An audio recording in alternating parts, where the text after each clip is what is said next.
Hello class 11th। हम पढ़ रहे हैं चैप्टर 1 यूनिट एंड मेजरमेंट और आज का टॉपिक है एप्लीकेशन ऑफ डायमेंशन एनालिसिस में second application conversion of unit from one system to another. इसमें हम एक यूनिट को दूसरे यूनिट में कन्वर्ट करेंगे। अब देखते हैं इस टॉपिक को पढ़ने की ज़रूरत क्यों है। हम ज़्यादातर प्रेफर करते हैं कि हम बातें MKS सिस्टम में करें।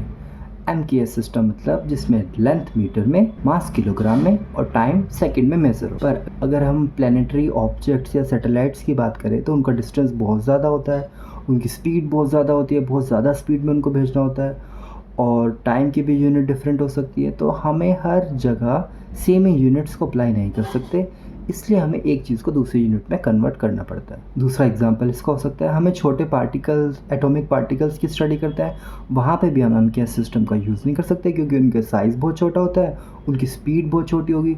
कैसा लगेगा आपको कि सुनकर कि एक ऑब्जेक्ट है जिसकी स्पीड है 0.00001 मीटर पर सेकेंड और उसका मास है 0.0000729 किलोग्राम, तो बहुत ही इररिलेवेंट सा हो गया ना। तो हमें हमेशा यूनिट्स को चेंज करने की ज़रूरत पड़े। सिंपल यूनिट्स को कन्वर्ट करना तो बहुत ईजी है, 1 मीटर में कितने किलोमीटर है, कितने पाइकोमीटर है, ये सब कन्वर्ट किया जा सकता है ईजिली। लेकिन प्रॉब्लम आती है ड्राइव्ड यूनिट में। उनकी यूनिट इतनी कॉम्प्लेक्स होती है तो किस नंबर को किससे मल्टीप्लाई करें ताकि वो प्रॉपर यूनिट कन्वर्जन के हिसाब से चेंज हो जाए, वो हमारा टॉपिक है आज का स्टडी करने का। तो शुरुआत करते हैं सिंपल एग्जांपल से। ये जो स्क्वायर दिख रहा है आपको, ये नेट प्रैक्टिस ग्राउंड है। जैसे नेट प्रैक्टिस होता है ना, सिंपल चीज़ों को स्टडी करते हैं वहाँ पे, उसके बाद उसको मैच में अप्लाई करते हैं। तो ये स्क्वायर हमारा नेट प्रैक्टिस ग्राउंड होगा आज का, और क्वेश्चंस राइट में करेंगे, जहाँ भी प्रॉब्लम होगी वो वापस नेट में आ जाएंगे। तो शुरुआत फर्स्ट क्वेश्चन से है, 1 kg में कितने ग्राम होते हैं। दूसरा तरीका है इस क्वेश्चन को पूछने का, MKS सिस्टम से CGS सिस्टम में कन्वर्ट कर दो 1 kg को। तो हमें पता है kg को ग्राम में लिखना है और 1 kg में 1000 ग्राम होते हैं, सबको ही पता है। तो इसका आंसर आ जाएगा 1 kg इक्वल टू 1000 ग्राम। पर क्वेश्चन ये नहीं था, क्वेश्चन हमारा गेम में है 10 किलोमीटर पर आवर को मीटर पर सेकेंड मतलब MKS सिस्टम में कन्वर्ट करना है। यहाँ पे कुछ बच्चों ने पढ़ा होगा 9th क्लास में तो उनको पता होगा कैसे सॉल्व करना होता है, और जिन्होंने नहीं पढ़ा उनके लिए वापस नेट प्रैक्टिस में आते हैं। तो देखो हमारे पास है 1 किलोग्राम। 1 किलोग्राम में जो किलोग्राम है उसको क्या मैं 1000 ग्राम लिख सकता हूँ? ऑब्वियसली ये तो हमें पता ही है, 1 किलोग्राम का मतलब होता है 1000 ग्राम। तो 1 इंटू 1000 ग्राम हो गया 1000 ग्राम। नेट प्रैक्टिस में हमने सीख लिया है। अब इसी पैटर्न को लगाते हैं अपने 10 किलोमीटर पर आवर के क्वेश्चन में। किलोमीटर को मैंने 1000 मीटर लिख दिया और नीचे आवर में 60 मिनट होती हैं और 1 मिनट में 60 सेकेंड, मतलब टोटल सेकेंड हो गई 3600 सेकेंड्स। ओके, तो अगर मैं ऊपर के जीरोस को जीरो से काट दूंगा, 5/18 लिख दूंगा, तो 10 प्लस 5/18 मीटर पर सेकेंड यानी 10.28 मीटर पर सेकेंड इसका आंसर आ गया है। अब ये जो आपने देखा यहाँ से, इस पूरे रास्ते में 10 किलोमीटर पर आवर था और आते आते आंसर में आया 10 5/18 मीटर पर सेकेंड। तो यहाँ पे एक शॉर्टकट निकल के आता है, किसी भी स्पीड को किलोमीटर पर आवर से मीटर पर सेकेंड में कन्वर्ट करना हो तो उस यूनिट को 5/18 से मल्टीप्लाई कर दो और लिख दो इतने मीटर पर सेकेंड। शॉर्टकट है, ये आपको याद रखना है, 5/18 से मल्टीप्लाई करना है अगर कोई भी चीज़ किलोमीटर पर आवर में दी हुई है। ये है क्वेश्चन आपके सामने। Convert 72 kilometre per hour, 18 kilometre per hour और होमवर्क में है 36 kilometre per hour in metre पर सेकेंड। तो 72 किलोमीटर पर आवर का हमें पता है, किलोमीटर पर आवर कहीं भी लिखा हो उसको 5/18 मीटर पर सेकेंड लिख देना है। तो 72 से 18 कट हो गया, यहाँ पे 18 का 2 आया, 72 का 8 और 2 को भी कैंसिल किया तो आया 4। तो आंसर आया 5/4 जो 20 मीटर पर सेकेंड। तो 72 किलोमीटर आवर को हम 20 मीटर पर सेकेंड में बोलते हैं। दोबारा से एक एग्जांपल से और समझते हैं। 18 किलोमीटर पर आवर दिया हुआ है तो किलोमीटर को और आवर को कैंसिल करके हम 5/18 मीटर पर सेकेंड लिख देंगे और 18 से 18 कैंसिल हो जाएगा तो आंसर आया 5 मीटर पर second. Next question, convert G gravitation constant 6.67 into 10⁻⁻11 newton metre square पर kg square in CGS system. अब समझ नहीं आ रहा, न्यूटन को काट के क्या लिखूं, मीटर को तो मैं लिख दूंगा ना सेंटीमीटर और kg का ग्राम भी कर दूंगा, पर न्यूटन का क्या करना है, फंस गए ना। तो वापस चलते हैं नेट प्रैक्टिस पर। उससे पहले एक नई चीज़ सीखते हैं।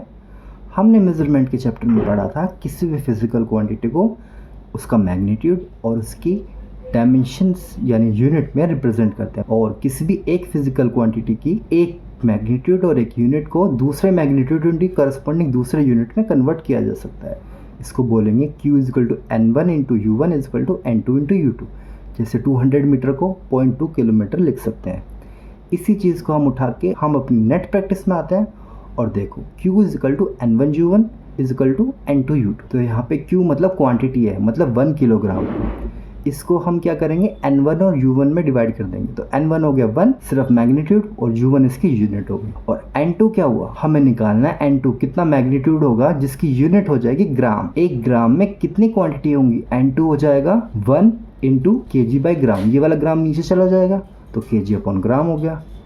अब हमें पता है 1 kg में 1000 ग्राम होते हैं, तो 1 kg को कैंसिल करके 1000 ग्राम लिख दिया और ग्राम से ग्राम कैंसिल हो गया तो आंसर आया 1000 और क्वांटिटी हो गई 1000 ग्राम। ये तो आपको सिंपल लग रहा होगा, सिंपल चीज़ इतनी कॉम्प्लिकेटेड करके क्यों बता रहा हूँ मैं, पर एक्चुअली में इसी मेथड को हम यूज़ करके कॉम्प्लेक्स क्वेश्चन जहाँ पे फंस गए थे उसको भी सॉल्व कर पाएंगे। तो चलिए वापस उसी क्वेश्चन पे आते हैं। क्वेश्चन चेंज हो गया, convert 1 Newton in CGS system. चलो पहले इसको कर लेते हैं। देखिए यहाँ पे हमें पता है Q is equal to N1 U1 is equal to N2 U2, जहाँ पे N1 क्या होगा 1 न्यूटन दिया हुआ है ना, 1 न्यूटन, तो 1 हो गया N1। और U1 क्या होगा, न्यूटन की यूनिट। और न्यूटन का फॉर्मूला हमें पता है, फोर्स होता है, फोर्स की डायमेंशन होती है MLT-2। अब हमारे पास इसकी डायमेंशन है, मतलब यूनिट्स में जो जो कंपोनेंट होते हैं, M होता है मास, L होता है और टाइम होता है। इन तीनों चीज़ों को हमें यूज़ करना होता है। हर ड्राइव यूनिट इन MLT से ही ड्राइव होती है। तो यूनिट को छोड़ो, सिर्फ इसकी MLT की जो डायमेंशंस है उसको लेते हैं और उसी से हम यूनिट को कन्वर्ट करेंगे। तो यहाँ पे M मतलब मास क्या है, kg में है, लेंथ क्या है, मीटर में है, और टाइम क्या है, सेकंड में है। तो M1 हो गया 1 kg, L2 1 metre, time 1 second. और सेकंड वाले में क्या है हमारे पास, M2 equal to 1 gram, length 1 centimetre, time 1 second. और N2 तो हमें निकालना है, तो फॉर्मूला हो जाएगा N1 equal to U1 by U2 equal to N2। उसके बाद N1 मतलब 1 न्यूटन क्वेश्चन में, तो 1 आ जाएगा। अब U1 की वैल्यू तो MLT की करस्पॉन्डिंग पावर्स पे डिपेंड करती है। तो M1 की पावर 1, L1 की पावर 1, T1 की पावर -2 डिवाइड बाय U2 की वैल्यूज़ भी इसकी डायमेंशंस पे डिपेंड करती है। तो M1 की पावर 1 डिवाइड बाय L2 की पावर 2 डिवाइड बाय T2 की पावर -2। अब यहाँ पे M1 और M2 की वैल्यूज़ को रख देंगे। M1 हमारा 1 kg, L1 हमारा 1 मीटर, टाइम 1 सेकेंड, और नीचे M2 1 ग्राम, L2 1 सेंटीमीटर और टाइम 1 सेकेंड। ठीक है यहाँ तक। अब देखो नीचे ग्राम है, ऊपर किलोग्राम है, तो इन दोनों में से किसको कन्वर्ट करें ताकि दोनों की यूनिट सेम हो जाए। तो मैं 1 किलोग्राम में मुझे पता है 1000 ग्राम होते हैं, दोनों चीज़ ग्राम में आ गई, बहुत अच्छी बात है। तो मैंने यहाँ पे 1000 ग्राम लिख दिया। 1 मीटर में 100 सेंटीमीटर होते हैं, तो मैंने यहाँ पे 100 सेंटीमीटर लिख दिया।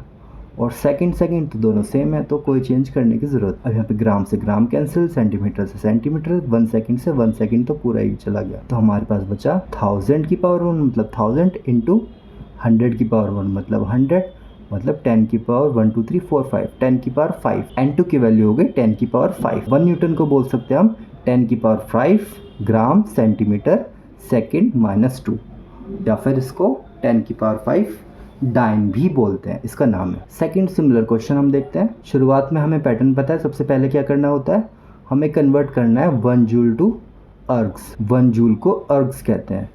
तो हमें पता है MK सिस्टम से CJ सिस्टम में जाना है। MK सिस्टम में मास होता है 1 kg, length 1 metre, time 1 second. CJ system में मास होता है ग्राम में 1 ग्राम, लेंथ 1 सेंटीमीटर और टाइम 1 सेकेंड। और N1 कितना दे रखा है यहाँ पे 1 जूल की बात हो रही है। और N2 हमें निकालना है। वर्क डन का फॉर्मूला होता है ML2T-2। हमें पता है N1 U1 होता है N2 U2 के, तो N2 क्या हो जाएगा N1 U1 बाई U2। और N1 की वैल्यू हमें पता है 1 है, और U1 और U2 की वैल्यूज़ इनकी डायमेंशंस की फॉर्म में लिख देंगे। तो M1 बाई N2 की पावर 1, L1 बाई L2 की पावर 2 और T1 बाई T2 की पावर -2, जो कि इसकी डायमेंशंस की वैल्यू है वही आ जाएंगी। तो ऊपर की साइड U1 आ गया सारा, और नीचे की साइड U2 आ गया, और उसकी करस्पॉन्डिंग पावर्स आ गए। अब M1 और M2 की वैल्यूज़ रख देंगे। अब 1 किलोग्राम आ गया और नीचे है 1 ग्राम, तो दोनों में से किसको कन्वर्ट करें, 1 किलोग्राम को कन्वर्ट करना इजी रहेगा। तो 1 किलोग्राम की जगह लिख देते 1000 ग्राम। अब मीटर और सेंटीमीटर में से किसको चेंज करें? मीटर को चेंज करना इजी है, तो मीटर की जगह लिख दिया हमने 100 सेंटीमीटर। और टाइम में तो कोई चेंज नहीं है, और यहाँ पे ग्राम से ग्राम कैंसिल, सेंटीमीटर से सेंटीमीटर कैंसिल, 1 सेकंड से 1 सेकंड कैंसिल। आंसर आया 1000 की पावर 1 इंटू 100 का स्क्वायर मतलब 10 की पावर 4 प्लस 3 0 और तो 10 की पावर 7। तो n2 की पावर आ गई 10 की पावर 7 और 1 जूल हो गया 10 की power 7 gram centimetre square second minus 2, या फिर 10 की पावर 7 भी इसको बोलते हैं। आप दोबारा से इस वीडियो को देखिएगा और आपको मेथड पूरा क्लियर हो जाएगा। पर एक्चुअली में हमने किया क्या है यार? कुछ नहीं किया। 1 जूल होता है 1 किलोग्राम मीटर स्क्वायर पर सेकंड स्क्वायर। यहाँ पे किलोग्राम को लिख दो 1000 ग्राम, मीटर को लिख दो 100 सेंटीमीटर। किलोग्राम की पावर कुछ भी नहीं है, मीटर का स्क्वायर था तो सेंटीमीटर का भी स्क्वायर कर दो और सेकंड का सेकंड। अब देखो क्या रह गया यहाँ पे, 1 तो गायब हो गया क्योंकि 1 से मल्टीप्लाई करेंगे 1 ही आएगा। 1000 ग्राम मतलब 10 की पावर 3 इंटू 100 का स्क्वायर मतलब 10 की पावर 4 इज इक्वल टू 10 की पावर 7। सो सिंपल, इतना सिंपल चीज़ को हमने इतना कॉम्प्लिकेटेड बना दिया। तो पर आपको ये कॉम्प्लिकेटेड जो सिस्टम लग रहा है वो एक्चुअली में थोड़ा सिंपलर हो जाता है। अगर आप और कॉम्प्लेक्स चीज़ों से डील करोगे तो चीज़ें एकदम स्मूथ हो जाएंगी और आपको सॉल्यूशन भी सही एक्यूरेट आएंगे। और जो स्मार्टर तरीका है इसको आप अपने कॉम्पिटिटिव एग्ज़ाम में शॉर्ट ट्रिक की तरह यूज़ कर सकते हो, एग्ज़ाम में भी कर सकते हो, नो प्रॉब्लम। पर समझने के लिए आपको डिटेल मेथड पता होना चाहिए कि कैसे क्वेश्चन को किया जाता है, तो हम डिटेल्ड वाले मेथड को ही फॉलो करेंगे। ये गुड प्रैक्टिस है। नेक्स्ट क्वेश्चन, अरे ये तो वही वाला क्वेश्चन है जहाँ पे हम फंस गए थे। तो आपको ग्रेविटेशन कांस्टेंट 6.67 इंटू 10 की पावर -11 न्यूटन मीटर स्क्वायर पर किलोग्राम स्क्वायर को सीजी सिस्टम में कन्वर्ट करना है। अब तो आपको बिल्कुल आ गया होगा, खुद से करिए। तो हम रिमाइंड कराते हैं आपको कि ग्रेविटेशन कांस्टेंट निकल के आता है force is equal to Gmm/r²। तो ग्रेविटेशन कांस्टेंट का फॉर्मूला हो गया force into distance square by mass into mass. ये सॉल्व कीजिए खुद से, नहीं तो पुरानी वीडियो में जाके देखिए, वहाँ पे डिटेल में सॉल्व किया हुआ है। तो डायमेंशन इसकी आ गई m-1 L3 T-2, m1 L1 T1 और m2 L2 T2 तो आपको पता ही है। और n1 यहाँ पे दिया है 6.67 इंटू 10 की पावर -11 और n1 U1 is equal to n2 U2। तो n2 की वैल्यू हो गई n1 U1 बाई U2। अब यहाँ पे m1 L1 T1 और m2 L2 T2 की वैल्यूज़ रख देंगे और उसके बाद इनको कन्वर्ट कर देंगे। 1 किलोग्राम को 1000 ग्राम में, 1 मीटर को 100 सेंटीमीटर में, और टाइम में तो कोई चेंज करने की ज़रूरत नहीं है। अब ग्राम से ग्राम कैंसिल, सेंटीमीटर से सेंटीमीटर और सेकंड से सेकंड। तो यहाँ पे आंसर आया 6.67 इंटू 10 की पावर -11 इंटू 10,000 है ना, मतलब 10 की पावर -3 या फिर 1000 की पावर -1, दोनों एक ही बात है। तो 10 की पावर -3 लिख देते हैं। उसके बाद 100 की पावर 3 मतलब 10 की power 6 is equal to total होगी 10 की पावर -11 -3 प्लस 6 मतलब -8। तो आंसर है 6.672 इंटू 10 की पावर -8 और यूनिट्स में बोलेंगे तो डाइन सेंटीमीटर स्क्वायर पर ग्राम स्क्वायर। तो आप बिल्कुल फैमिलियर हो गए होंगे इस मेथड से। तो एक चलो इंटरेस्टिंग सा क्वेश्चन बनाते हैं और मिलिए मेरे फ्रेंड से। ये भाई कोई और ही समुदाय में किसी और ही जगह रहते हैं और यहाँ पे टोटली डिफरेंट यूनिट है और इनको पूछना है 7 न्यूटन मीटर टॉर्क को इनके यूनिट में क्या बोलेंगे। चलो इनसे पता करते हैं कि भाई तुम्हारी यूनिट्स क्या है। तो इनके यहाँ चलती है यूनिट, जो मास को ये बोलते हैं बट्टू। बट्टू क्या होता है? ये भारी सा वजन उठाते हैं और इसको कहते हैं बट्टू, जो इनके एक हाथ में आ जाता है।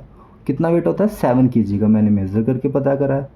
फट्टू, इनकी जो लेंथ होती है राजा की वो 180 सेंटीमीटर है, उसी को ये यूनिट ऑफ मेजरमेंट मानते हैं, उसको बोलते हैं फट्टू 180 सेंटीमीटर। और इनके टाइम की यूनिट है टट्टू, जिसकी मेजरमेंट है इनके राजा का हार्ट 100 बार कितनी देर में धड़कता है, जिसकी मेजरमेंट है 1.2 मिनट में। इंटरेस्टिंग है भाई।